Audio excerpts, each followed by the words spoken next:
আসসালামু আলাইকুম এভরিওয়ান, কী অবস্থা সবার? আশা করি সবাই ভালো আছো। তো আমার আরেকটা নতুন ভিডিওতে সবাইকে স্বাগতম। সো আজকের ভিডিওটা ছিল যে সারাদিন ফুড পান্ডা কত টাকা ইনকাম করা যায় ফুল প্রসেস দেখাবো।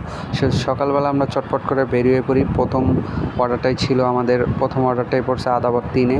সো আমরা বাসা থেকে বের হয়ে আদাবর 3-এ চলে আসি। তো এই রেস্টুরেন্ট থেকে অর্ডারটি রিসিভ করে কাস্টমারের বাসায় আমি গিয়ে দিয়ে আসবো। সাইকেল নিয়ে রেডি হয়ে কাস্টমারের বাসায় চলে আসি। দেন কাস্টমারকে খাবার বুঝিয়ে দেওয়ার পরে আমরা বের হয়ে গেছি। বের হয়ে আবার নুরজান রোডের এদিকে চলে আসি। রুটিওয়ালা থেকে আরেকটা অর্ডার নিয়ে দেন যে কাস্টমারের বাসার উদ্দেশ্যে রওনা দিছি। কাস্টমারকে খাবার বুঝিয়ে দিয়ে বাইরে চলে আসি। আবার 3 নাম্বার অর্ডার পড়ে গেছে, সেটা রিসিভ করছি।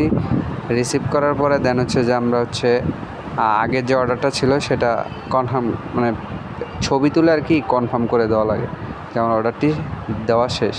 তারপরে যে আবার চলে আসছি। দেন পরে কাস্টমারকে খাবার বুঝিয়ে দিয়ে আমরা বের হয়ে গেছি।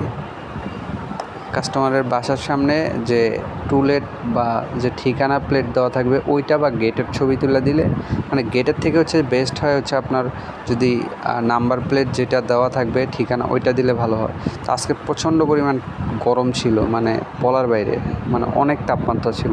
তো নিজেকেও তো ভালো রাখতে হবে নাকি, এই জন্য আমরা মানে গ্যান্ডারির শরবত নিয়ে নিই 1 গ্লাস। মানে প্রচুর পরিমাণ গরম ছিল, এই জন্য নিজেকেও ঠান্ডা করার জন্য আর কি 1 গ্লাস শরবত নিয়ে আমি খাই আর কি। খাওয়ার পরে একটু নিজের কাছে ভালো লাগতেছিল। তারপরে খাওয়া শেষ করে মামাকে টাকা বুঝিয়ে দিয়ে আবার একটা পার্সেল নিয়ে কাস্টমারের বাসায় চলে আসছি। কাস্টমারকে ফোন দিছি, কাস্টমার বলছে যে ভাইয়া ওপরে এসে দিয়ে যান। সো দেন আমরা আসছি। আসার পরে কাস্টমারকে খাবার বুঝিয়ে দিয়ে আমরা বের হয়ে আসছি। বের হয়ে আসার পরে যে আবার আরেকটা অর্ডার নিছি। অর্ডার নেওয়ার পরে দেন কাস্টমারের বাসায় চলে আসি।